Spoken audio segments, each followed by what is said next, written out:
If you love talking about cats, but your friends and family are kind of over it, this is the podcast for you. Join your hosts, Danielle Stray Woolley and Elizabeth Calico Gearhart, on the Jersey PodCats, where everyday cat lovers share funny stories, challenging situations, and ask their questions about cats. All right, let's get right into this episode.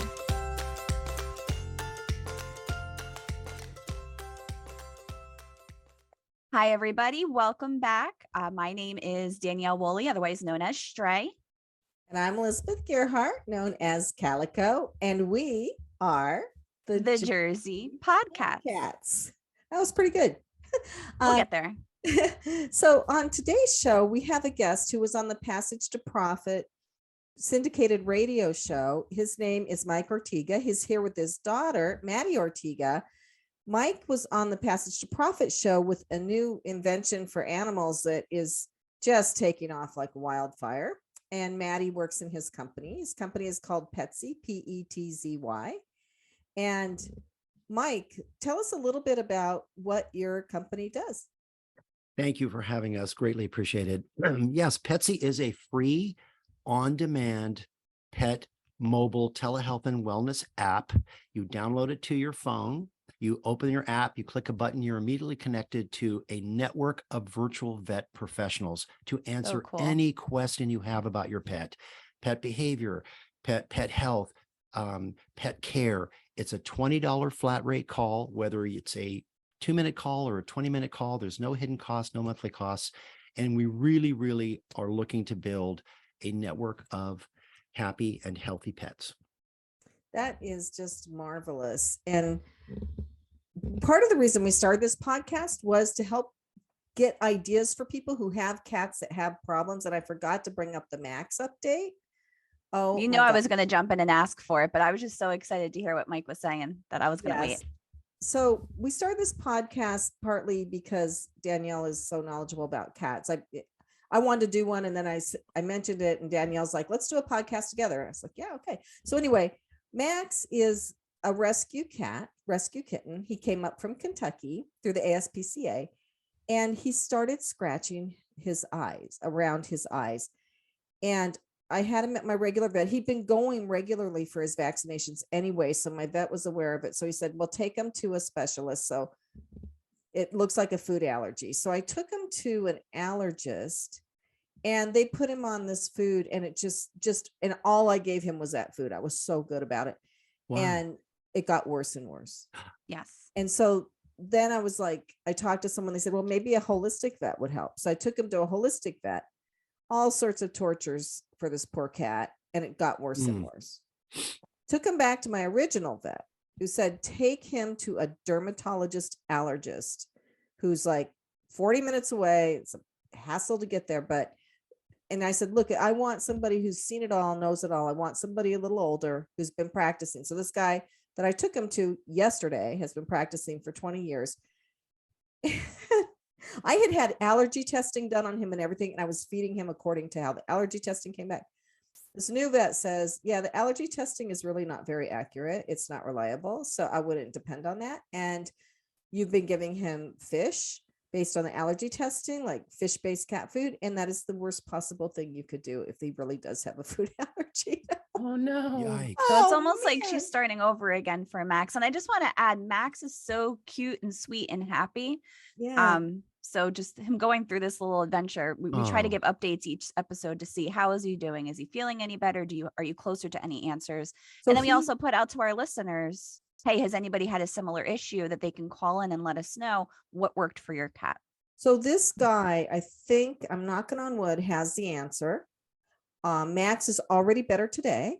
Yeah. And they think that part of it is herpes. At least he had a bacterial infection. I had just taken him to my other vet.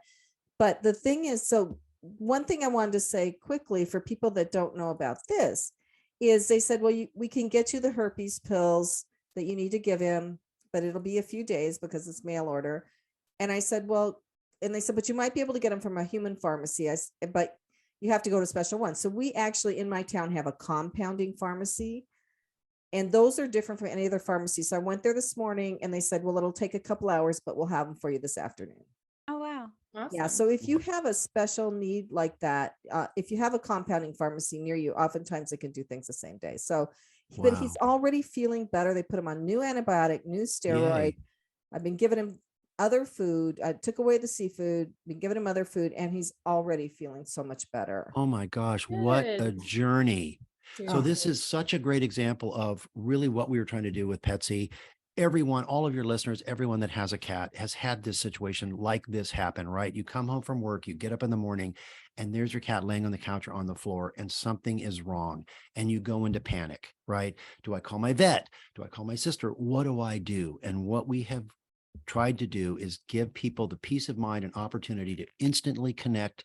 When we first looked at all the things that were happening with pets, I said to myself, isn't there an app that I can just open up, click a button like Uber and get it instantly connected to a vet? That's what we've created with Petzey. And I love what you're saying, because here we are entering into 2023. Look at all of the love you gave your cat and trying to figure out what was wrong. So that's what we really try to focus on. We record all the calls that come into our network so we can really hear all the trends and patterns, especially for cats. You guys know they're very, very hard to read, right? Yes. And, they're just a little more moody and they're harder to read. So being able to pick up the phone and make a call to a vet professional to get some counsel and guidance is so critical. We record all the calls. There's probably 4 major issues. And I think the other trend I was that's just gonna ask, like, I don't know if you saw my eyebrows perking up of like, ooh, is I he can gonna see start them giving now. us some beats? Yeah, so I'd be really interested to know, because you just said a lot already, and I know we're only a couple of minutes in, but one thing you touched on about I don't want to call it the pain, but just the challenge of, Yes. what to do with cats. So yes, there's dogs that I know of, because I have friends that do dog rescue, that Sure. it's difficult to transport them. For me, I have cats, and for my one cat especially, probably will pop into this video at some point. If he does, he looks super friendly, super fluffy. He will actually trap himself if I'm testing traps for doing a trapping job. But if you go anywhere near him with a carrier, he goes completely feral. And then I get worried that he gets all worked up. I've had Right. friends who have lost a pet by stressing them out. So Oh just having my. something cool where you can have a phone to just at least get that first line of what do I do before you panic and start throwing your animals in a car and running to the hospital. Right. It's, you guys know it's just torture to take them into the vet, and the smells and the dogs barking and stuff like that. It's so difficult. So to be able to just at least get counsel and guidance. Look, if I called the Petzey Network and the person answered saying, listen, you need to take this cat to the vet right away, I would, pick it up in my arms and carry it. So it's important to have that option. We really are looking again at the trends that we're seeing in the marketplace, especially with cats, because they're so hard to read. So What would you say the top 3 or 4 are of the yeah, things you see coming in I for and both I'll cats certainly- or dogs? For sure. So there's really 4 top categories where we get questions. Number one, it's just like you were saying, it's probably nutrition is number one. Hey, I just got a kitten. What do I feed them? Hey, they're not eating their food. What do I do? How do I transition them to another food? Do I give them vitamins and supplements? Just those kinds of things. And then probably, as Madi would tell you, behavior is such a big deal for the pets in terms of, first of all, do I get them fixed? And, how do I exercise them? How do I do this? Injury is a little different. Certainly if you see your cat limping, it's easy to make a call, but, there's so many other things that come into that. Madeline can talk about some of the things that have happened with her cat. And then now people are really focusing on wellness. We've got millennials that are in the clinic with the vet. The vet's talking to them. They're going, oh, really? And they're looking it up on Google. So, the wellness aspect of what we do is something really critical. So those are kind of the trends we see. Now, The other thing that I would I was going add to say, to- Madi, I feel like you want to jump in yeah, there. is the biggest thing that I've noticed on calls is people calling just unsure of the situation. Majority of people who go to the emergency clinics don't need to be there. A lot of the time they're just in a full-blown panic because they don't know where to find the information. They don't know what's going on, and they're not sure if it's an actual emergency. I would say one of the largest calls we get are about like cuts and scrapes. Maybe their dog got into a dog fight at the park. Maybe their cat was running around. My example is my cat sprints around like a maniac, and he'll grab onto things, and he's actually ripped his entire nail off twice now. Oh my God. So those situations are bloody, they're painful. And so in that moment, you're like, I need to rush to the emergency room. Their entire nail is gone. What do I do? So I called in, and essentially there's nothing they're going to do. If there's still some part of the nail left, they would take that off, but essentially it's monitoring it, keeping it clean, making sure they're okay, watching it, rinsing it initially. And then you can't wrap a cat's foot. They're way too rambunctious for that. My cats aren't going to wear a cone. That's not going to happen. They go into a litter box. So there's all these concerns with that. The main thing they would give you is potentially some antibiotics or some pain management and stuff like that. The first nail my cat ripped off was his thumb. Much easier. They don't really step on it as much. They don't do as much with it. Didn't have to go in. So in my mind, I'm like, I got to rush in somewhere. His entire nail is gone. But then you can call Petzey for something like that. Keep an eye on it, monitor it. If you notice X, Y, and Z, take them in. If they seem to be in a lot of pain, if they're not putting any weight on it, they may need pain meds or antibiotics. So you can get that information, and then you can kind of decide what's best for your cat. In the end, the thumb issue, it resolved itself. I didn't have to take him in. I got the information. I kept an eye on it. I rinsed it. I kept it clean, watched it, and it grew back and he was fine. So cuts and scrapes, especially, very, very common and just scary at the time, but not necessarily rush to the ER urgent. And Petzey is so great for that, just to like take a look. You can show on video, show them the problem, and they can give you information. Well, I wanted to ask Mike quickly another question about Petzey. So that was an excellent story. Thank you. So Mike, the vets that you are connected to, are they local?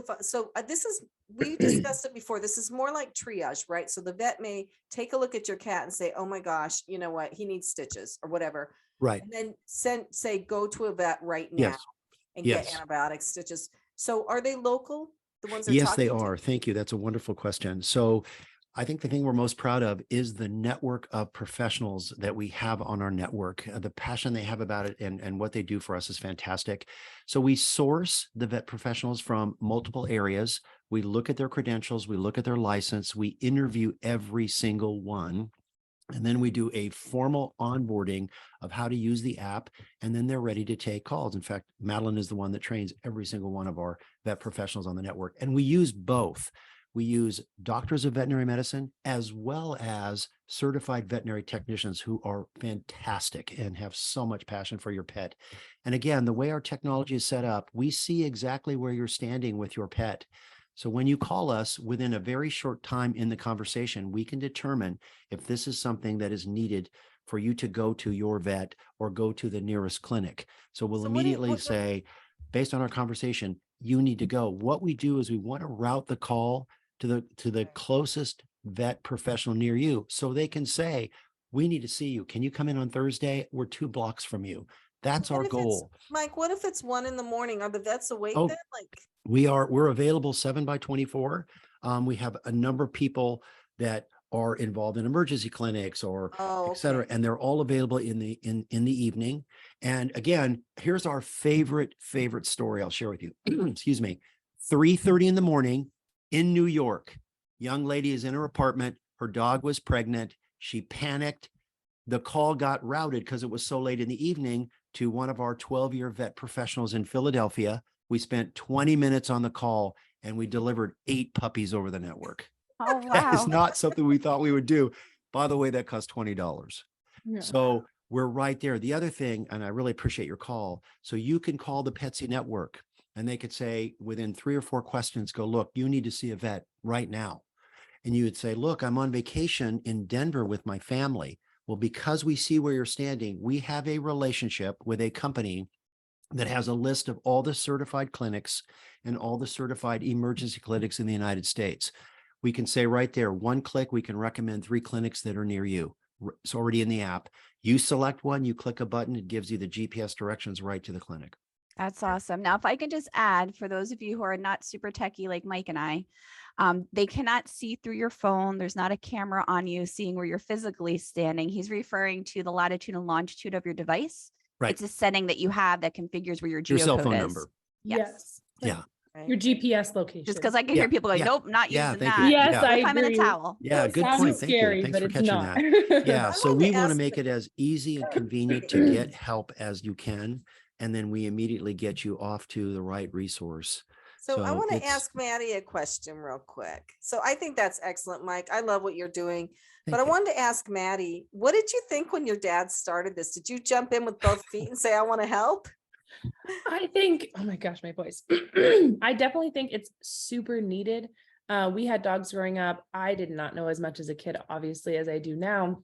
But I am actually the go-to person for majority of my friends to ask for what's going on with their pet. They got a cut, their poop looks up bad or something like that. To that. Different things that they're just unaware of. And I am not a certified technician. I am not a veterinarian. I have a ton of experience and a lot of knowledge, but there are, of course, things that I don't want to tell you because I don't know. And there isn't an easy way to get those answers. So I definitely agreed that it was a really, really needed service. Everybody calls their friends, or even the technicians out there. Everyone's like, yeah, my friends and family always call me. I'm giving them free advice. And now those technicians have this opportunity to be on this app and give that advice and get paid for that advice that they give, because it's incredibly important. It's knowledgeable. So it really is helpful for us as the pet parent, but it also helps everybody in that veterinary and the animal world who care so much and are so passionate and sometimes don't receive that payment that they deserve and those types of things. So this is a great extra benefit for them as well. So how old were you when you discovered that you loved animals? I can answer that. That's what I was gonna ask. She was 2, and she Okay. came into our bedroom and said defiantly as a young little girl, I love animals. I want to be an animal doctor. And so our family, we ended up having 2 beautiful golden retrievers. I don't know how many cats. We fostered a mom and 5 kittens as Yeah, well. I don't know how many cats. Lots 2 of bunnies, fosters. a parakeet, and it was really the start of this for me. And again, my story was I was holding my beautiful golden retriever in my arms, and I just wanted to call someone to find out what I should do, and we lost her. And so I said, there's got to be a better way that we can use technology and have immediate answers for people to help. And we're thrilled to do that. I love what you guys are doing. We work closely with so many rescue organizations as well, because they have so much passion about pets and animals. Well, So we love what we did you know Danielle has a rescue organization? Do you want to talk about Tommy's Cats, Danielle? Yeah. Sure. So there were, long version medium, I like to say, instead of long story short, because it's never short, is I was home more, wasn't traveling as much, and noticed that there was cats in my area. Didn't know what I was doing. How come there's so many cats? Started looking it up, figuring out how to get help. I reached out to local shelters, and they were all overwhelmed, and gave me some direction of what I can look at to do it on my own. Connected with somebody that I found online through a cat group. I know you're shocked. I was in a cat group. But it turns out that he only lived like not even a mile away from me. Wow. And so I just said, I have no idea what I'm doing. I want to help. And he said, I'm going to be at this address at this time, meet me there. So I met a complete stranger that I met on the internet at some random place. And he just showed me how he trapped the cats, what he did with it. And I'm like, that's it? Until you start really digging into it, and there's so much more involved. You can't just trap a cat. You have to have a plan in place. So then I talked to them about, what if there's an emergency? Where do we take them? And they let me know that the vet that they use, they had this 501c3 just kind of sitting there and not really doing anything with it, because that person connected me with another person. There was 2 of them. And just said, we're part-time doing this out of passion, and we don't have time to actually run anything. So that's when I jumped in and I actually helped them finish forming it as a true 501c3. And for a while, I was also doing the trapping and, doing a lot of the coordinating, but due to health reasons, I couldn't really stay on that track much longer. And so I just help with community liaisoning, I like to call it, connecting them to the community, doing fundraising, and helping with advocacy stuff. So that's how I got involved. Well, But even as you guys are talking, I'm like, wow, there's times where I was up at 1 a.m, hysterical crying, because I read on Google that there was this supplement that would help my cat that I had just trapped, and it backfired bad. He was so sick. Like, yeah, we see that I won't a even be lot. graphic. We see that a lot. In fact, I think if you talk to a lot of the doctors of veterinary medicine on our network, they'll tell you that very often people will go to Google and do some treatment that actually creates the situation, creates an even worse situation. So, we're here to help. I love the fact that you're doing what you're doing with the rescue organizations. I love those people. They're all poor as church mice. We do anything we can to help them, offer them services, raise money with them. It's really important to us. So yeah, my brain is going. So maybe we can have a separate conversation. We will around that, definitely have a because, conversation about that too. another And challenge we have right now is just fosters. Everyone's burnt out. we really have no foster space, and we have lots of cats that need fostering. So then that kind of puts a halt to stuff too. Even Yeah. if we just switch our focus and just strictly look at the TNR side of things, there's no guarantee that we're going to get an unfriendly cat. It sounds terrible. Sometimes can you we're explain like, TNR? Can you explain oh, TNR? sure. So for cats that are outside that are stray or abandoned, I would say most of them are due to abandon, at least in my area. If you see the cats and they are not fixed, so they're still able to make babies, then that's where it becomes a real issue. If they're not spayed and neutered. So we try to focus, our sole purpose is to get to the TNR side of things. So that referred to as trap, neuter, and return, but we also monitor it. We're not just like getting them fixed and dumping them. Like we really care. So we actually every single day go to all these different locations and make sure that they're fed and they're healthy. And if they're not, we retrap them, which is not Wow. fun if they are feral. So yeah, that's a little bit about TNR for those who are listening and have no Yes. clue what I'm talking about. And one of the purposes of this podcast too, Danielle and I hope to form a community and start a subscription group and start raising funds. And we'll use some of it to fund the podcast, of course, but we also are going to donate to cat rescue groups, animal charities.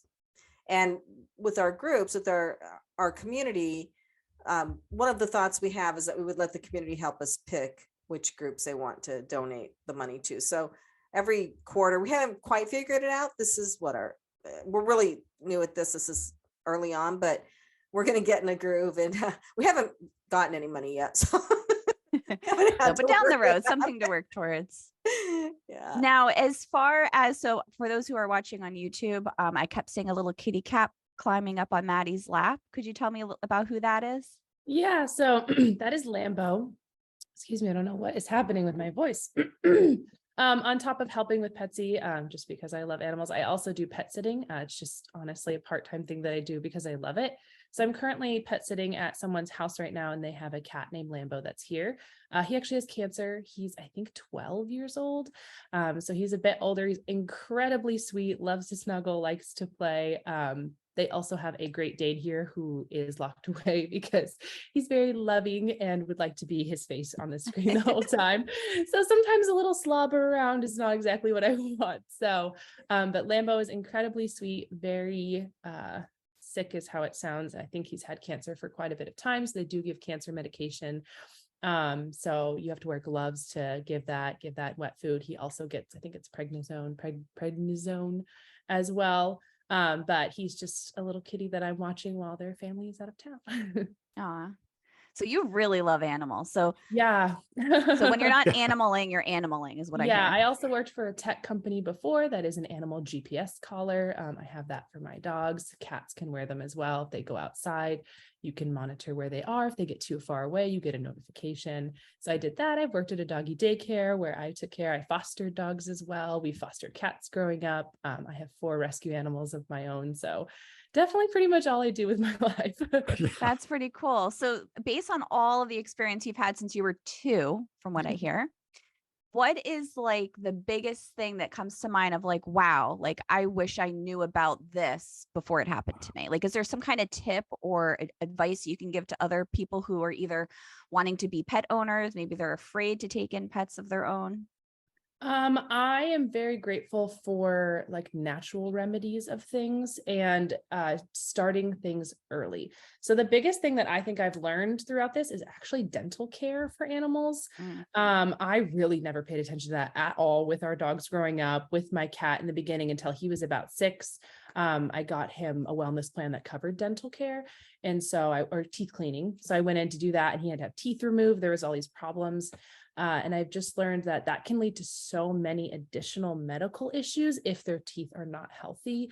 Brushing your teeth is not ideal. Nobody really wants to think about brushing their pet's teeth, but how much that can prevent in the future, how much money that can save you, how much it can help the health of your pet is actually really mind-blowing that I've learned. My dogs have relatively clean teeth because they chew on stuff, but cats are much harder because they don't really chew on stuff. And so they'll get buildup on there that you can see. And something is easy. I think it's CET canine enzymatic toothpaste that you can use. I have that for my cats. Yes, I do as well. Version. And you can literally just take it on your fingers and just rub it along as it gets on there. Obviously, the brushing is more ideal. You can use gauze that has some ridges. But that can help with overall health. It can help with heart health. It can help with the organ function. It can help with, the pain that they feel when they eat. It makes a huge, huge difference. And I never would have thought of that ever until I had to for my cat. That is fantastic, Madi. The other thing I'll layer on top of that for both of you is we often run promotions. There's two critical times. One, especially with all the adoption going on and all the fostering, you get a kitten. There's multiple reasons to call Petzey. It's just when you get a cat, you may not have had a cat, and all of a sudden you get a kitten, and there's just multiple questions that you need to ask. Or just like with Lambo, the cat gets to a certain stage in life when they're older, and so many more things are going on. And so the ability to be able to just call, Petzey and ask a quick question is so critical. And I'll also offer, at one point in time, we did a promotion on our network that was a virtual pet health wellness review. So you got on the app, we clicked the video button with you on the app, and we called it teeth to tails. So we started, okay, let's see your pet's teeth. Okay, let's look at its ears. And we would go all the way down and do a health and wellness check for your pet on the network. That cost $20. That's really cool. Now that all ties into something you said earlier, Mike. You had mentioned that especially for 2023, I know we're only at January 13th, but you're already seeing trends that younger generation, so millennials especially, are really treating their pets like family now. And then tying that to what Madi said about not knowing about the dental, like I can speak to that. When I was younger, we were told, just if you get a cat, they're easy. They don't have to go to the vet. You just throw a bowl of dry food. You maybe change their box every once in a while. They don't even really need water. That's so not true. So then, in the beginning stages of what I was doing with my cat, our Callie, like I never took her to the vet because I was like, oh, she seems fine. Like I was told I don't have to bring cats to the vet. And you unlearn those things. And I really do. I treat all my animals like family, like little kids. Yes. They Yes. are. And, very true. One thing that happened with Max, and I mean, I've been going to the vet on a regular basis. I almost see the vet. She's got a frequent flyer punch card and everything. Yeah, like my best friend. But when my daughter came home for Christmas, she noticed what looked like tapeworm segments where he'd been sleeping, and I hadn't seen them.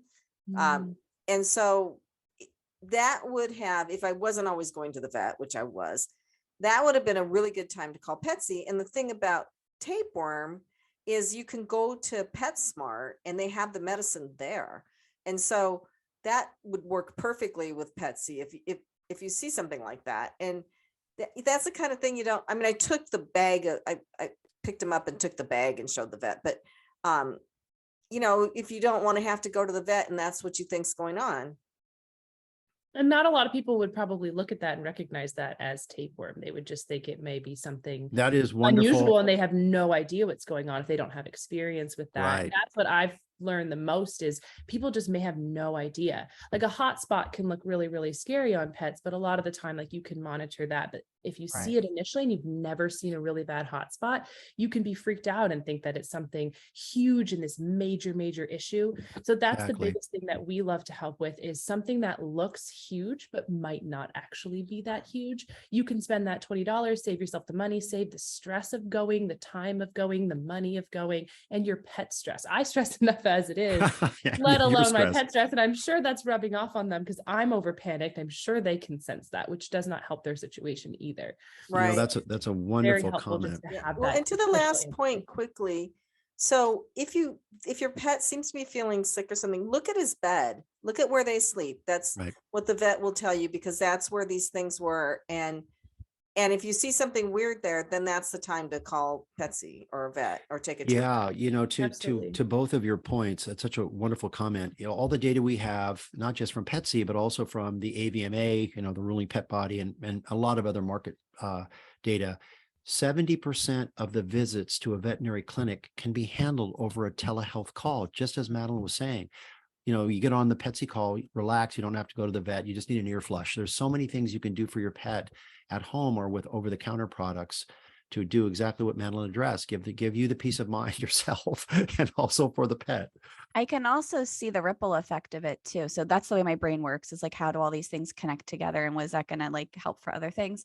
Just with all the vets and the offices being so overwhelmed still right now and burnt out, just offsetting some of that volume. Yes. Something else you guys had touched on earlier too, is you said there was a lot of behavioral related questions coming in too. Before we start wrapping up for this segment, and we already talked about, we're going to have you guys back, so we have other ideas of things we can talk through. But what are you seeing through that? Like, a little bit selfishly, do you guys have stuff coming in for like inappropriate scratching and stuff like that? Thank you. Thank you for leading up for that. So we have a lot of plans for the service that we offer. One of the things we're going to be doing very, very shortly here is putting into the app the ability to go right to a specialist. So as Madeline just said, is that a rash on my cat? What is that? Click, you go right to a dermatologist or right to a behavior person. So we're going to be looking at doing that. And what we're really gearing the service towards is, we think very soon, all of the state practice acts will allow. You can only do a consultation call today on any network that's out there. So we can only do a consultation for pet health, pet care, pet behavior, relatively general things. You cannot diagnose and prescribe today on a pet telehealth app. But we think very shortly here, within 2023, states will allow that to happen, and we'll be able to do full diagnosis and recommend and prescribe medications. That's really where we're going from both a technology and service perspective. And for behavior, I think the biggest things that people ask about, honestly, majority of them are puppies or kittens, young, kind of wanting to set themselves up for something good. So maybe it could be a behavior of chewing things up. It can be scratching, but it's a lot of the calls for behavior more are geared towards dogs, less for cats. And I honestly think it's because people in their brain, kind of like how you and I learned things initially, cats will be cats. There's nothing you can do about it. They are what they are. They're going to do what they're going to do, where people focus on dogs and they think of dog training and dog behavior. They don't direct it as cats as much, which I don't agree with. I've done a lot for my cats to teach them appropriate behavior in just a different way. I don't want them scratching on my couch. They need a better outlet. There's scratching posts. There's things you can hang on doors, things you can hang on the couch, protectors for your couch, a lot of ways to help with that. And I think a lot of things that they taught you before, which, everybody has their own opinion, is like declawing. Oh, if you don't want them to scratch on your couch, take their claws out. I don't agree with that. I think that's really, really sad, because that is what people, I think, believe is the only solution, as opposed to understanding that there are other options to direct your cats in different ways. So it's a huge educational piece for people as well, to know that there is training you can do for cats. Yes. There's cats that learn not to jump on hoops. I don't allow my cats on my kitchen counters because their little pawsies go in their litter box. They have learned that they don't go on my counters. That was a process we took to teach them that step, just like a process you would to teach a dog a step. And people just may not connect that as much with cats, which is a huge educational piece. So a lot of our behavior questions are puppies chewing stuff, inappropriate urination, inappropriate bathroom But behavior. they could call in and ask those particular types of questions if they wanted to. Absolutely. Absolutely. And sometimes with cats too, it's a little different. If cats are inappropriately urinating, it might be a behavior issue. It could be medical. And that's, of course, the first place people go. But I had a cat that inappropriately urinated, and it was not a medical issue. He was just It's marking. It was just, he didn't get the attention he wanted. We were, he wanted to go outside and we didn't let him. And so he would go and pee on stuff. So it became behavioral, and it was not ideal. And there are things you can do for it and things to check, but people automatically may jump to medical, and it could be behavioral. Right. We'll be watching that trend as well, when people on the calls, in terms of, what you want to ask about cats, with the trend we're seeing. So in the US today, 80% of the households, have one pet or more. By 2030, the average household will have 2 pets. Wow. And we're seeing a huge increase in dog and cat ownership. 60% of the people have a dog and a cat. Wait, Mike, you cannot own a cat. The cat owns you. Sorry. Very true.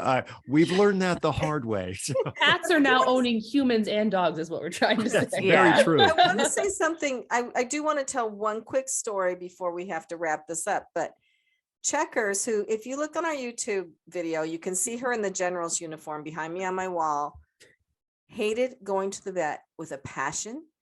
And it got to the point where my vet told me I had to sedate her before I brought her, and they had to wear chainmail gloves with her, and they would take her into the back, and you could hear her screaming through the entire building at the top of her lungs. And they were like, yeah, it's kind of time for Checkers checkup, but is there another vet you could take her to? Like that. But she was a like crazy woman, and she liked people, but so this would have been really great for Checkers, honestly.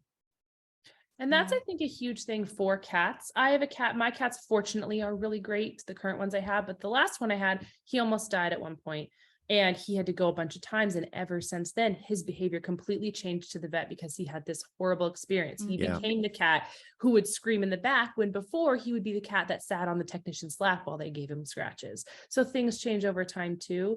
And I also have a cat that gets car sick. I don't like to take him if I don't have to. He will throw up, no matter how long or short it is. And that's stressful. So if I don't have to, unless it's vaccines that I have to do that for, or something important, if I can just call and get the information that I need, it's just so much better. Low stress for me, low stress for my cats. They also do not like carriers. I put them in the garage and pick the cat up and take them to the carrier so that they can't see it coming. But same thing, they full on breaks. And the cat that I mentioned that will trap himself in a trap with a loud bang and everything, doesn't even flinch.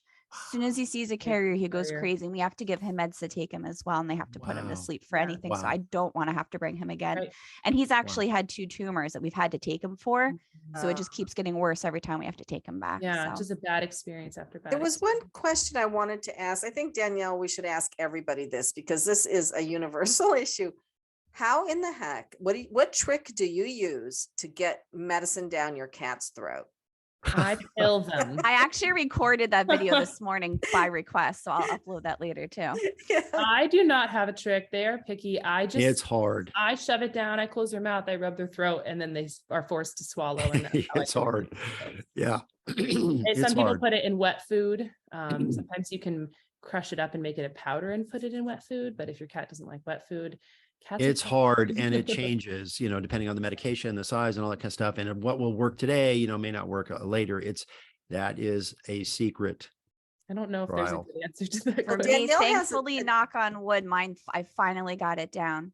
Is I use the gravy tube treats, but the downside is I have to give it to them every day. So now it's part of their routine. So they don't notice when I slip the pill into it. Smart. And the trick is I can't touch the pill with the same hand I'm giving them the gravy with, because they smell it a mile away. It's a whole thing. But I have to give my one boy happy pills every morning that he has to take, because he had an issue for a while where he was marking weird and acting differently, and he wouldn't go to the bathroom, and then he was running through the house and uncontrollably going to the bathroom. It was the weirdest experience ever, but we finally gave in, and the vet said, I think it might just be, he needs this medication. We'll try it. If it doesn't work, take him off. He's been fine since, so we're not messing with it. Yeah. So gravy tubes is my trick. My favorite trick is butter. So butter. Wow. Yeah. So you mentioned this. Yeah, but when my daughter was here, she suggested it. So we have a mortar and pestle. So we ground up the pill and mixed it with butter, and then just stuck it in their mouth, and they hated it. They're like, because he had no choice. Right. So that was the bigger cats. Max is pretty good about taking his medicine, although he likes to spit it out sometimes, but yeah, they're sneaky. They will eat all around it and set that pill over there. And definitely a lot harder with my dog. It's like, put it in some cheese, call it a day. He's like, cheese, love cheese. We're good to go. So he's easy peasy. So is my girl dog, but cats are like, I don't know. You think that's why some people prefer dogs to cats? Yeah. It depends. I know dogs. I have seen dogs that will unwrap the balled up cheese that I have in their mouth and spit the pill out. So they can be difficult too. It just depends. Mine have, I think, breeds within them that are like very food driven. So toss them a treat, toss them their pill, toss them another treat, and they'll eat all 3 and not know the difference. That's great. Well, we really, really loved having you guys on today. We already have another topic that I know we would love to have you come back if you're open to it. For anybody that's listening right now, we'll have all their info in the show notes. And also don't forget, you guys can go to our website, thejerseypodcats.com, and there's a call-in number. So if you want to call and send a text, nope, you can't do both. Well, I guess you could. You can call and leave a voicemail, or you could send a text. If you want to share a story about cats, if you'd like to be on the show, or if you have follow-up questions for any of our guests, we'll be happy to pass those questions along.